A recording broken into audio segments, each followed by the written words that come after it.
Ayah Pegi Setiawan ternyata memiliki nama lain, nama itu juga ada di kartu tanda penduduk, KTP. Mengenai identitas kependudukan itu, Rudi diperiksa penyidik di Ditreskrimum Polda Jabar, selama 5 jam, Jumat 21 Juni. Albert Hendriko Panggabean, satu di antara kuasa hukum Rudi, mengatakan, kliennya dicecar 20 pertanyaan seputar kepemilikan identitas ganda. Kepada penyidik, kata dia, Rudi mengakui memiliki KTP dengan 2 nama, yakni Rudi Irawan dan A. Saarudi. Ruli Panggabean, kuasa hukum lainnya, mengatakan, motif Rudi memiliki 2 nama itu untuk kepentingan pribadi. Diketahui Rudi sengaja mengganti nama di KTP agar hubungan dengan istri pertamanya tidak retak. Pasalnya Rudi diketahui menikah 2 kali, namun terkait KTP ganda itu ia menegaskan tak merugikan orang lain.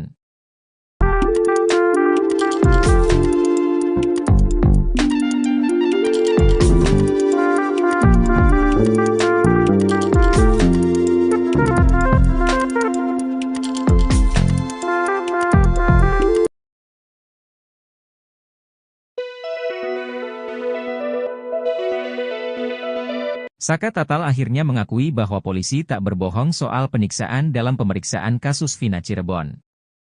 Pengacara Saka Tatal, Titin Prialianti juga membenarkan bahwa kliennya tak mendapat intimidasi saat diperiksa penyidik kasus Vina Cirebon. Penyiksaan yang dialami Saka Tatal, kata Titin Prialianti dialami bukan saat pemeriksaan verbal. Pengacara Saka Tatal, Titin Prialianti pun menekankan kliennya tak pernah menyebut diperiksa oleh ayah Eki, Ibtu Rudiana saat penyidikan kasus Vina. Menurutnya selama ini Saka Tatal hanya mengungkap dia disiksa oleh petugas berseragam polisi dan baju preman. Sebelumnya, Saka Tatal mengaku mendapat penyiksaan dari polisi, namun hal itu dibantah polisi. Kadif Humas Polri Irjen Sandi Nugroho menunjukkan foto saat Saka diperiksa penyidik. Irjen Sandi Nugroho menerangkan dalam foto juga tampak penyidik yang memeriksa Saka Tatal bukan ayah Eki, Ibtu Rudiana.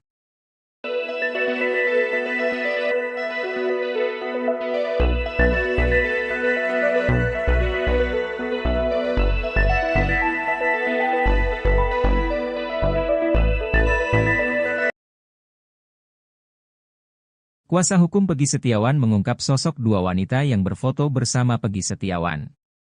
Sebelumnya, Kadif Humas Polri, Irjen Sandi Nugroho, menunjukkan sebuah foto yang jadi bukti Pegi Setiawan pada tahun 2016. Ini adalah foto Pegi tahun 2016, ini yang diambil penyidik ketika penggerebekan.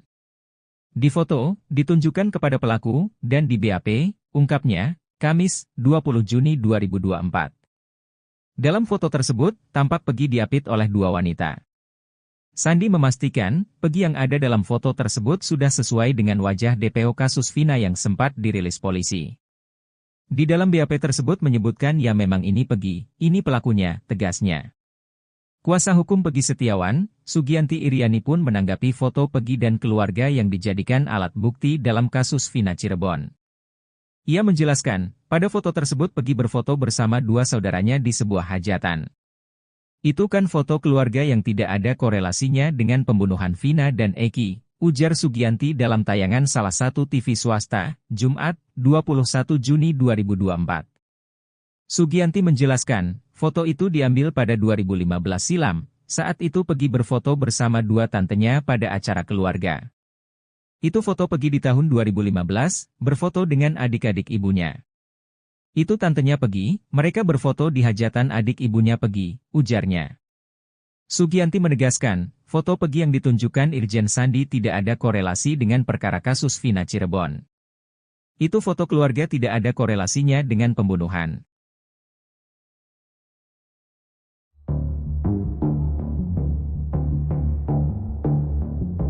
Terpidana kasus Vina mengaku dijebak untuk mengakui perbuatannya telah membunuh Eki dan Vina di Cirebon pada Sabtu 27 Agustus 2016. Alih-alih dibebaskan, terpidana ini justru malah dijebloskan ke penjara. Sebelumnya, 7 terpidana kasus Vina ini ditawarkan untuk bebas dari penjara dengan cara instan.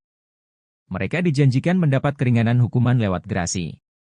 Yang punya ide siapa? Tanya kuasa hukum dari Peradi. Lapas, jawab Supriyanto dan Rivaldi alias Ucil.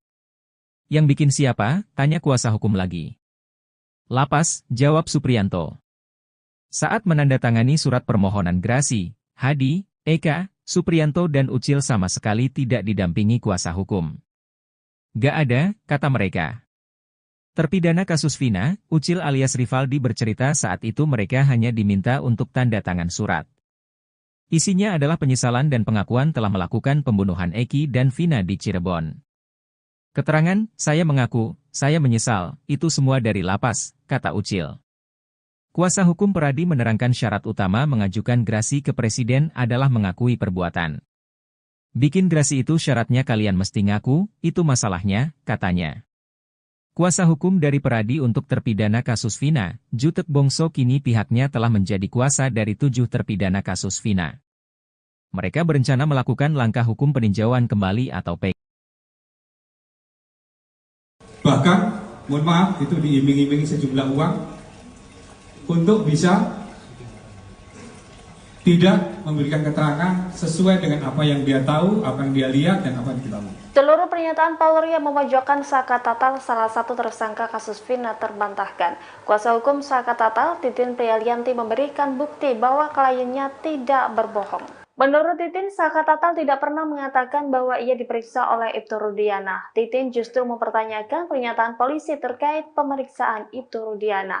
Titin saat dikonfirmasi Tribunnews pada Jumat 21 Juni menegaskan bahwa selama pemeriksaan Saka hanya menyebut pelaku yang memukulnya seorang anggota polisi dan tanpa menyebutkan nama.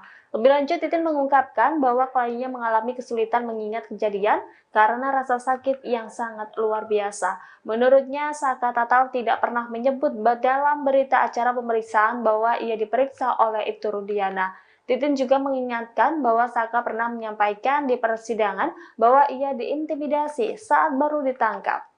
Sebelumnya diberitakan Kadif Humas Polri Irjen Sandi Nugroho menyebut Saka Tatal cenderung memberikan keterangan yang bohong soal kasus Vina Cirebon. Tak sampai di situ, Sandi juga menyebut ada terpidana pembunuh Vina dan Eki yang menyuap saksi agar berkata bohong di persidangan. Kedua hal itu disampaikan Sandi kala menggelar konferensi pers di Mabes Polri Jakarta pada Rabu 19 Juni. Mulanya Sandi ditanya awak media soal pernyataan Saka Tatal yang mengaku disiksa penyidik agar mau mengaku menjadi pembunuh Vina dan Eki. Sandi pun menunjukkan foto dalam bentuk cetak di selembar kertas. Tidak terlalu jelas, Sandi menyebut foto itu menunjukkan Saka Tatal saat dalam pemeriksaan 8 tahun silam. Kata dia, tidak ada penyiksaan dan intimidasi pada saat pemeriksaan Saka Tatal yang saat itu masih berusia anak.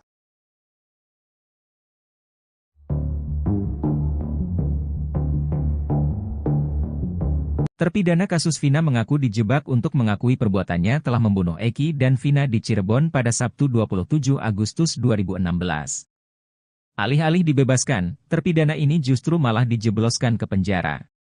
Sebelumnya, 7 terpidana kasus Vina ini ditawarkan untuk bebas dari penjara dengan cara instan. Mereka dijanjikan mendapat keringanan hukuman lewat grasi. Yang punya ide siapa? Tanya kuasa hukum dari Peradi.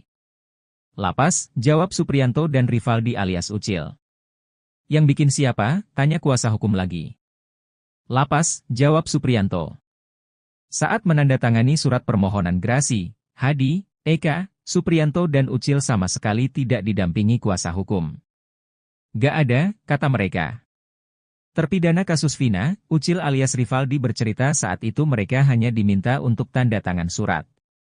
Isinya adalah penyesalan dan pengakuan telah melakukan pembunuhan Eki dan Vina di Cirebon. Keterangan, saya mengaku, saya menyesal, itu semua dari lapas, kata Ucil. Kuasa hukum Peradi menerangkan syarat utama mengajukan grasi ke presiden adalah mengakui perbuatan. Bikin grasi itu syaratnya kalian mesti ngaku, itu masalahnya, katanya. Kuasa hukum dari Peradi untuk terpidana kasus Vina, Jutek Bongso kini pihaknya telah menjadi kuasa dari 7 terpidana kasus Vina. Mereka berencana melakukan langkah hukum peninjauan kembali atau PK.